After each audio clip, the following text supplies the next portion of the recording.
Friends, पत्नी के जो प्रॉपर्टी राइट्स हैं उसको लेकर अक्सर लोगों में बहुत ज़्यादा कंफ्यूजन रहती है। कब जो एक पत्नी है उसका प्रॉपर्टी पर मालिकाना अधिकार होगा और कब उसका मालिकाना अधिकार नहीं होगा। क्या कोई ऐसा तरीका भी है जिससे हस्बैंड जो है वो अपनी प्रॉपर्टी को अपनी वाइफ के नाम भी कर दे, उसके बाद भी वाइफ को उस प्रॉपर्टी में एब्सोल्यूट ओनरशिप राइट्स ना मिले? या कोई ऐसा तरीका भी है कि वाइफ जो है वो उस प्रॉपर्टी को यूज़ तो कर पाए लेकिन उस प्रॉपर्टी को आगे फर्दर किसी को दे ना पाए, उसको सेल ना कर पाए, गिफ्ट ना कर पाए या फिर उसको ट्रांसफर ना कर पाए? क्या एक पत्नी को प्रॉपर्टी में एब्सोल्यूट ओनर की बजाय लिमिटेड ओनर बनाया जा सकता है? तो फ्रेंड्स, आज की इस वीडियो में हम ऑनरेबल सुप्रीम कोर्ट की एक जजमेंट की हेल्प से इन्हीं सब चीज़ों के बारे में जानेंगे, जिसके बाद आपके वाइफ के जो प्रॉपर्टी राइट्स हैं उसके रिगार्डिंग सारे के सारे डाउट्स जो हैं वो बिल्कुल क्लियर हो जाएंगे।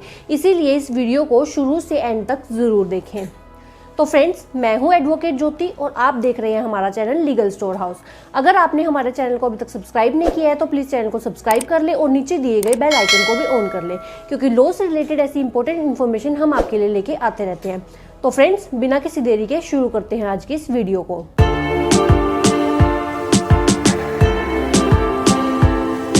तो फ्रेंड्स, ऑनरेबल सुप्रीम कोर्ट के जिस केस में इस लॉ पॉइंट को डिस्कस किया गया है उसका नाम है के स्वामी वर्सेस के राजू।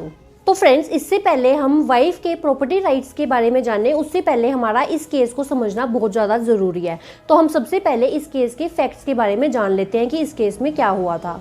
इस केस में के स्वामी के पास अच्छी खासी ज़मीन थी, लेकिन यहाँ पे जो के स्वामी है उसकी 2 शादियाँ हुई होती हैं। और जैसा कि मोस्टली केसेस में होता है कि जहाँ पे हस्बैंड की 2 शादियाँ होती हैं तो वहाँ पे उस फैमिली में प्रॉपर्टी को लेकर कहीं ना कहीं डिस्प्यूट्स होते ही हैं। तो ऐसा ही कुछ इस केस में भी हुआ। इस केस में भी प्रॉपर्टी को लेकर डिस्प्यूट्स बढ़ने लगे, जिसके बाद के स्वामी ने 1933 में उस प्रॉपर्टी का पार्टीशन कर दिया। अब यहाँ पे के स्वामी ने 3.5 एकड़ जो ज़मीन है वो अपनी सेकंड वाइफ के नाम कर दी, लेकिन यहाँ पे उसने पार्टीशन डीड में एक कंडीशन भी लगाई। तो उसने ये कंडीशन लगाई कि जो 3.5 एकड़ ज़मीन है वो उसकी सेकंड वाइफ अपने लाइफ टाइम में, यानी कि जब तक वो जिंदा है, उस प्रॉपर्टी को यूज़ कर सकती है। लेकिन जब उसकी डेथ हो जाएगी तो उसके बाद जो वो प्रॉपर्टी है वो उसके लीगल हेयर्स, यानी कि उसकी फर्स्ट वाइफ के जो बच्चे हैं और सेकेंड वाइफ के जो बच्चे हैं उनमें इक्वली डिवाइड हो जाएगी। तो यहाँ पे उसने अपनी सेकेंड वाइफ को लिमिटेड ओनर बनाया और उसको रिस्ट्रिक्टेड राइट्स दिए, उसको कंप्लीट ओनरशिप राइट्स नहीं मिले। तो अब तक तो सब कुछ ठीक चल रहा होता है, सेकेंड वाइफ जो है वो उस प्रॉपर्टी को यूज कर रही होती है, लेकिन 1973 में सेकेंड वाइफ की डेथ हो जाती है और असली डिस्प्यूट तो वहीं से स्टार्ट होता है, क्योंकि सेकेंड वाइफ और फर्स्ट वाइफ के बच्चों के बीच में प्रॉपर्टी को लेकर उसकी डेथ के बाद बहुत ज़्यादा डिस्प्यूट बढ़ जाता है। यहाँ पे सेकेंड वाइफ के बच्चों का कहना होता है कि हमारी जो माँ है वो इस प्रॉपर्टी की एब्सोल्यूट ओनर थी, उसके पास सारे के सारे ओनरशिप राइट्स इस प्रॉपर्टी के थे और 1968 में हमारी जो माँ है उन्होंने हमारे नाम पर ये प्रॉपर्टी कर दी थी, तो इसके ऊपर सिर्फ हमारा राइट है। वहीं फर्स्ट वाइफ के जो बच्चे थे उनका ये कहना होता है कि 1933 में जो पार्टीशन डीड बनी थी उसमें ये क्लियरली मेंशन किया गया था कि ये जो प्रॉपर्टी है 3.5 एकड़ जो ये ज़मीन है ये सेकंड वाइफ सिर्फ यूज़ कर सकती है। तो उस कंडीशन के अकॉर्डिंग सेकंड वाइफ को सिर्फ लिमिटेड राइट्स दिए गए थे और उस डीड में ये भी क्लियरली मेंशन किया गया था कि सेकंड वाइफ की डेथ के बाद जो वो प्रॉपर्टी है वो फर्स्ट वाइफ और सेकंड वाइफ के बच्चों के बीच में इक्वली डिवाइड हो जाएगी। तो इसीलिए इस प्रॉपर्टी में हमारा भी हिस्सा बनता है। इसीलिए जो फर्स्ट वाइफ के बच्चे हैं वो जाते हैं ऑनरेबल ट्रायल कोर्ट में। अब ट्रायल कोर्ट जो है वो दोनों साइड के आर्ग्यूमेंट्स को सुनने के बाद और जो वो पार्टीशन डीड थी उसको देखने के बाद फर्स्ट वाइफ के फेवर में डिसीजन सुनाती है। और ट्रायल कोर्ट का ये कहना होता है कि क्योंकि उस पार्टीशन डीड में कंडीशन क्लियरली मेंशन थी कि सेकंड वाइफ की डेथ के बाद ये जो प्रॉपर्टी है उसके सारे बच्चों के बीच में इक्वली डिवाइड हो जाएगी, तो उसी अकॉर्डिंग ये डिवाइड होनी चाहिए। लेकिन सेकंड वाइफ के जो बच्चे हैं वो इससे सेटिस्फाइड नहीं होते हैं और वो जाते हैं ऑनरेबल इलाहाबाद हाई कोर्ट में।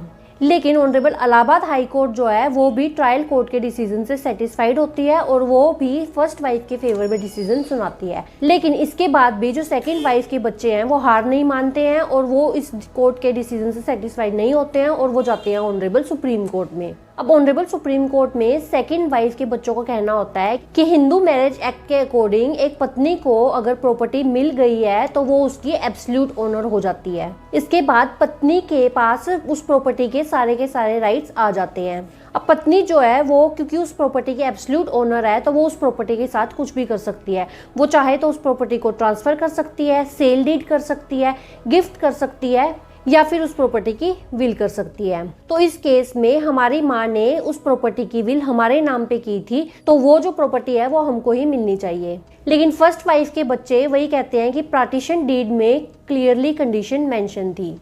अब ऑनरेबल सुप्रीम कोर्ट के पास सबसे बड़ा सवाल यही था कि क्या कोई पति प्रॉपर्टी को ट्रांसफर करते टाइम कोई स्पेसिफिक कंडीशन लगा के अपनी पत्नी के राइट्स को रिस्ट्रिक्ट कर सकता है या नहीं कर सकता है। क्या प्रॉपर्टी ट्रांसफर के टाइम ये कंडीशन लगाई जा सकती है कि जो वाइफ है वो उस प्रॉपर्टी को फर्दर सेल नहीं कर सकती, ट्रांसफर नहीं कर सकती या फिर उसको गिफ्ट नहीं कर सकती और विल भी नहीं कर सकती। तो यहाँ पे इस पॉइंट को समझने के लिए हमारा हिंदू सक्सेशन एक्ट के कुछ सेक्शंस का जानना बहुत ज़्यादा ज़रूरी है। ऐसा ही ऑनरेबल सुप्रीम कोर्ट ने किया। सुप्रीम कोर्ट ने हिंदू सक्सेशन एक्ट के कुछ सेक्शंस को ध्यान से एनालाइज किया। हिंदू सक्सेशन एक्ट का सेक्शन 14 का सब क्लोज 1 इसी बारे में बात करता है। इस सेक्शन में क्लियरली मेंशन है कि जब ये एक्ट आया या फिर इस एक्ट के आने से पहले कोई भी प्रॉपर्टी अगर किसी हिंदू फीमेल के पास है तो वो उसकी एब्सोल्यूट ओनर होगी, ना कि लिमिटेड ओनर होगी। लेकिन इसी के साथ साथ सेक्शन 14 का सब क्लोज 2 भी है। इसमें क्लियरली कहा गया है कि अगर किसी महिला के द्वारा किसी प्रॉपर्टी को एक्वायर किया जाता है, चाहे वो गिफ्ट, विल, ट्रांसफर या फिर कोर्ट के ऑर्डर के थ्रू उसके पास आई हो और उसमें पत्नी को लिमिटेड राइट्स दिए गए हों, रिस्ट्रिक्टेड राइट्स दिए गए हों, ऐसे कंडीशन में वो जो वाइफ है उस प्रॉपर्टी की एब्सोल्यूट ओनर नहीं होगी। पत्नी को उस डीड के अकॉर्डिंग जो भी उसमें कंडीशंस हैं उनको फॉलो करना होगा। अगर वाइफ को सेल राइट नहीं दिया गया है तो वो उस प्रॉपर्टी को सेल नहीं कर सकती। तो यहाँ पे इस केस में भी यही सिचुएशन है। 1933 में जो पार्टीशन डीड की गई थी उसमें ये क्लियरली मेंशन किया गया था कि ये जो 3.5 एकड़ जमीन है वो सेकंड वाइफ सिर्फ अपनी लाइफ टाइम के ड्यूरिंग यूज कर सकती है, लेकिन उस प्रॉपर्टी को वो सेल नहीं कर सकती, विल नहीं कर सकती, ट्रांसफर नहीं कर सकती और उसकी डेथ के बाद वो प्रॉपर्टी जो है वो उसकी फर्स्ट वाइफ और सेकेंड वाइफ के बच्चों में इक्वली डिवाइड हो जाएगी। तो हिंदू सक्सेशन एक्ट के अकॉर्डिंग ये जो कंडीशन है वो लगाई जा सकती है। तो यहाँ पे ऑनरेबल सुप्रीम कोर्ट ने ट्रायल कोर्ट और इलाहाबाद हाई कोर्ट के जो डिसीजन है उनको सही बताया और यहाँ पे ये जो प्रॉपर्टी है वो फर्स्ट वाइफ और सेकंड वाइफ दोनों के बच्चों के बीच में इक्वली डिवाइड करने का ऑर्डर दिया। तो अगर आप भी अपनी पत्नी के नाम कोई प्रॉपर्टी करना चाहते हैं या फिर अपनी वाइफ को कोई प्रॉपर्टी देना चाहते हैं, लेकिन आप ये नहीं चाहते हैं कि आपकी वाइफ जो है वो उस प्रॉपर्टी को आगे जाकर सेल कर सके, गिफ्ट कर सके या विल कर सके और आप अपनी वाइफ के बाद उस प्रॉपर्टी को अपने अकॉर्डिंग ट्रांसफर करवाना चाहते हैं, तो इस तरीके से आप ट्रांसफर डीड में या फिर पार्टीशन डीड में कंडीशन मेंशन करके अपने वाइफ के ओनरशिप राइट्स को रिस्ट्रिक्ट कर सकते हैं। तो फ्रेंड्स, आई होप अब आपके सारे डाउट्स क्लियर हो गए होंगे और इस वीडियो से आपको कुछ सीखने को मिला होगा। तो फ्रेंड्स, इस वीडियो में इतना ही। अपना कीमती समय देने के लिए धन्यवाद।